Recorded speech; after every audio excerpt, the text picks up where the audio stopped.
चलें, आ रहे हैं या नहीं आ रहे, जरा एहतशाम साहब के पास अंदर की खबर है। एहतशाम साहब, ये नवाज शरीफ की वतन वापसी का कार्ड खेलकर क्या हासिल करना चाह रही है नून लीग? उन खबरों में कोई सदाकत है? सुनिए, आज मेरी कुछ बड़े अहम लोगों से बात हुई है और इस हवाले से जो बड़ी चीज़ मुझे पता चली है वो ये है कि एक बड़ा आलिया साहबा की बहुत बड़ा एक लेटेस्ट एफर्ट किया गया था, पहले भी हुआ था, इस दफ़ा भी हुआ है। क्या तरीका किया जाए कि कोई पॉलिटिकल असलम, सियासी पनाह दिलवाई जाए इन्हें। और इन्होंने होम ऑफिस के अलावा और जो इनके करीबी लोग हो सकते हैं बाहर की दुनिया में बैठे हुए, उनके ज़रिए मूव चलाई गई कि जी इनके साथ ज्यादती हुई है तो लिहाजा पासपोर्ट भी नहीं है तो कुछ किया जाए। और इससे पहले कहा जाता है दुबई, बहरीन और एक आध और मुल्क में भी कोशिश की गई लेकिन बात नहीं बनी। और लेटेस्ट जो पता चला है सोनिया कि पॉइंट ब्लैंक यूके की गवर्नमेंट ने बताया है कि नवाज शरीफ साहब अगर मुलजिम होते तो शायद हम उनकी कुछ सपोर्ट कर सकते थे, लेकिन वो पाकिस्तान की हाईएस्ट कोर्ट सुप्रीम कोर्ट से उनकी कन्विक्शन हुई है, लिहाजा इसको हम अंडू नहीं कर सकते। इसके लिए हम कोई आउट ऑफ द वे जाके कोई पेपर नहीं दे सकते, कोई ऑर्डनरी पासपोर्ट या आर्जी पासपोर्ट कोई चीज़ ऐसे नहीं दे सकते। इसलिए कि दूसरी तरफ आपने साल डेढ़ साल आप रहे, इलाज नहीं करवाया, वापस नहीं गए। हमने जो इतलात मिली आलिया हमजा साहब, हमने हाथ होला रखा, यूके की गवर्नमेंट कह रही है हाथ होला रखा, फिर भी कि चलें बहुत से हवालों से सियासी तौर पे आप के मामलात हो सकते हैं अच्छे बुरे, लेकिन हमने उसको इग्नोर किया, अगरचे हम पे दबाव बड़ा था कि ये इस तरह की फेवर हम किसी और मुल्क के किसी आदमी के लिए नहीं करते। वाई नवाज शरीफ। बहरहाल इसके लिए प्लान बनाया गया, असल खबर आ रही है आगे।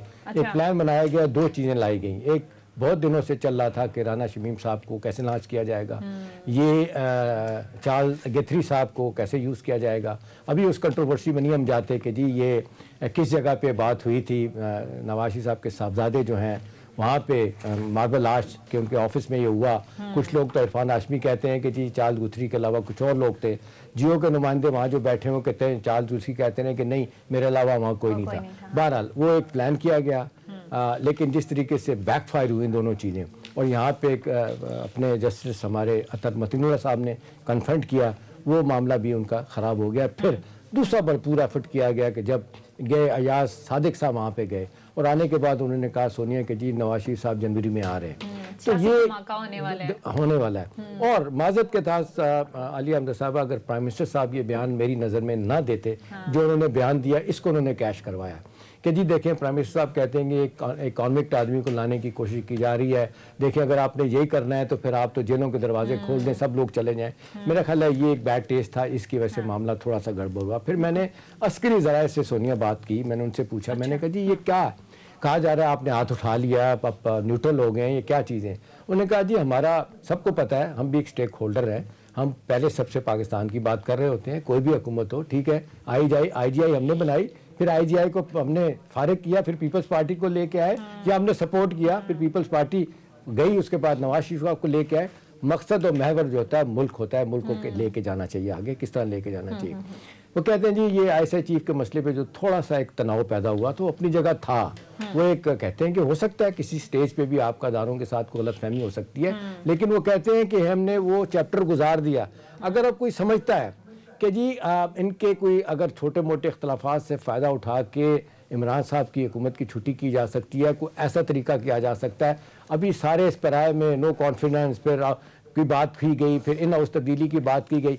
अब लोग मुझसे सवाल पूछा उन्होंने आलिया हमजा साहबा कि अब आप पूछें कि फजल रहमान साहब की गुफ्तगू अब क्या हो गई है। आज वो एस्टैब्लिशमेंट को भी मान रहे हैं, आज इलेक्शन कमीशन को भी मान रहे हैं, on top of it PTI की हुकूमत ने इलेक्शन करवाया उसको मान रहे हैं। तो उन्होंने कहा कि जी वो तो पहले की तरह आज भी नहीं, फ़ायदा उठाने की कोशिश जो कर रहे हैं वो एक पर पीपल्स पार्टी अपने तौर पे PMLN का मसला ये कि डेस्परेट हैं, किसी तरीके उनको लाया जाए।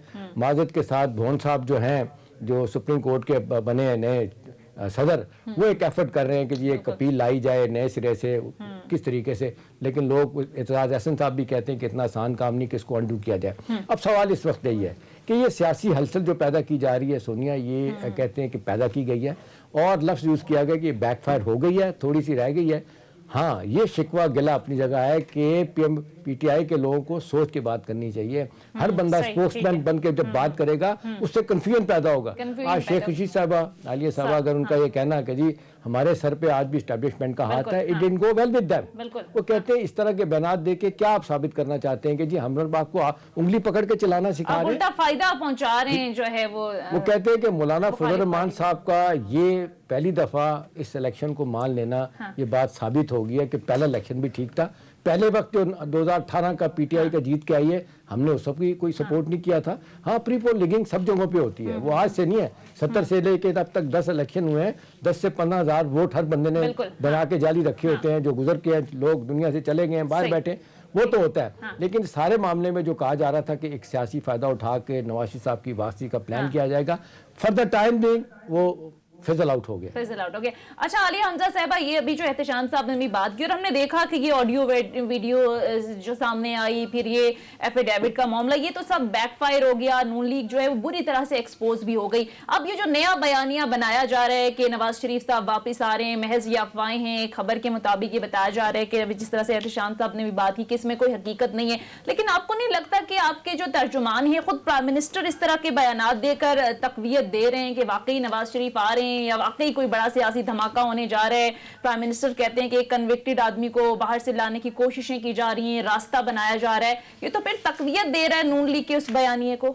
अच्छा सोनिया, मैं सबसे पहले तो एहतशाम साहब ने बड़ी कॉम्प्रिहेंसिव बात की, मैं उसी को आगे लेकर चलती हूँ। मैं तो पहले भी बात की थी, अब भी कहूंगी, तारीख में एक ऐसा मोड़ आ गया कि वो जिसे कहना इनकलाब भी होम डिपार्टमेंट से होकर आना है। और अगर यहाँ पर वीजा की मनसूखी हो गई तो अब वो इनकलाब सीधा फ्लाइट पकड़ के ना लाहौर या इस्लामाबाद लैंड करेंगे। आप तैयार हैं, वो किसी वक्त भी वो डेट दे सकते हैं। और ये सारा नैरेटिव जो है ना वो इसीलिए बिल्ड किया गया है। लेकिन अफसोस दो तीन चीजों पर होता है। सबसे पहले आपको याद है जब नवाज शरीफ के प्लेटलेट्स गिर रहे थे और सुबह शाम हो रहा था, अब 150 हो गए, अब 200 हो गए, और वो जिसे कहते हैं ना स्टॉक मार्केट की तरह ऊपर नीचे जा रहे थे, तो क्या कहा जा रहा था? इमरान खान बहुत जालिम है, नवाज शरीफ को बाहर नहीं भेज रहा, उसकी जान की गारंटी दे दे। जब नवाज शरीफ बाहर चले गए, भाग गए, सबको पता चल गया कि वो बीमारी का बहाना नहीं था। वो जो भी कर रहे थे, उन्होंने किस तरह अवाम की आंखों में, हुकूमत की आंखों में धूल झोंका।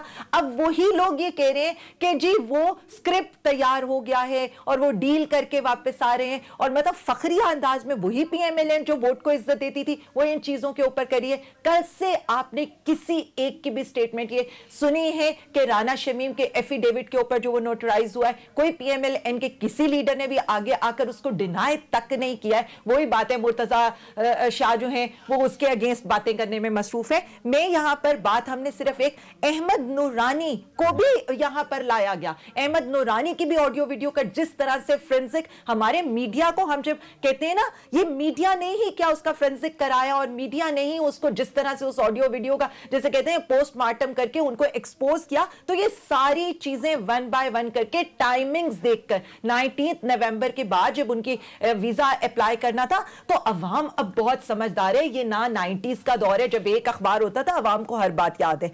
अब दूसरी बात जो यहां पर मैं करना चाहती हूं, बेसिकली जो अवाम को समझने की है, अदलिया, आप वो इदारा, जो भी इदारा चाहे इस्टेब्लिशमेंट हो, वो कहते हैं ना जब आपको जरूरत पड़ती है आप उनके पांव भी पकड़ लेते हैं, अदरवाइज आप उनके गले भी पकड़ लेते हैं। पीर पगाड़ा सब इन्हीं के बारे में कहते थे। इनकी यही स्ट्रैटेजी है, जब इनको लगता है ना इन्होंने डील करनी है तो ये मिन्नते तरले करते हैं, और जब इनको लग रहा होता है तो आपने ये देखा है कि गुजरावाला का जलसा देख लें, लाहौर का जलसा देख लें, आप पिटिशन देख लें, अभी भी एस्टेब्लिशमेंट में इन्होंने उनको जनरल फैज साहब को उसका हिस्सा बनाया हुआ है। तो ये इनका अदारों के ऊपर ये अटैक करते हैं, ये हर टैक्टिक, ये रिश्वतें लेकर अदारों को, या ये रिश्वत देकर जैसे जज खरीदते हैं, ये हम तो कहते हैं ना ये वकील नहीं ये जज करते हैं। ये चैनल जो है ये चैनल नहीं लेते, ये मालिक खरीदते हैं। दो चीजें इसमें मैं मेरा ख्याल ऐड कर दूं, मैं बता दूं सोनिया जी, इंपॉर्टेंट चीज मैं भूल गया था, अब मैंने देखी है अपने पास।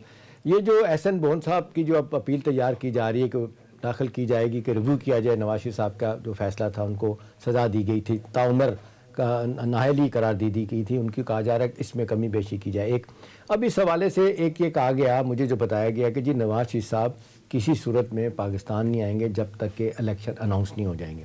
एक दूसरा है कि जनवरी की डेटें जो सिर्फ दी जा रही हैं, वो कह रहे हैं कि ये सारे ऑप्शन वे कर रहे हैं। एक ऑप्शन ये भी चल रहा है कि जी नवाज शरीफ साहब आ जाएं, अगर अदालत से इनको कुछ लग जाए, कुछ मिल सकता है कोई रिलीफ, तो वो आएंगे, सीधा जेल जाएंगे और फिर एक प्रोसेस होगा, उसके बाद उनकी केसी से जान छुड़ाई जाएगी, फिर वो बकौल उनके फिर आइन में तरमीम की जाएगी और करके तो फिर चौथी मरतबा प्राइम मिनिस्टर बनाने की बातें करने की बात हो रही है। लेकिन अच्छा। अहम इस हवाले से बात यह है कि जो एक पहाड़ बनाया गया था ना, उसमें लगता है कि कोई वजन नहीं है। सारी बातें जो है सारी बैठ के तैयार की गई। चलें।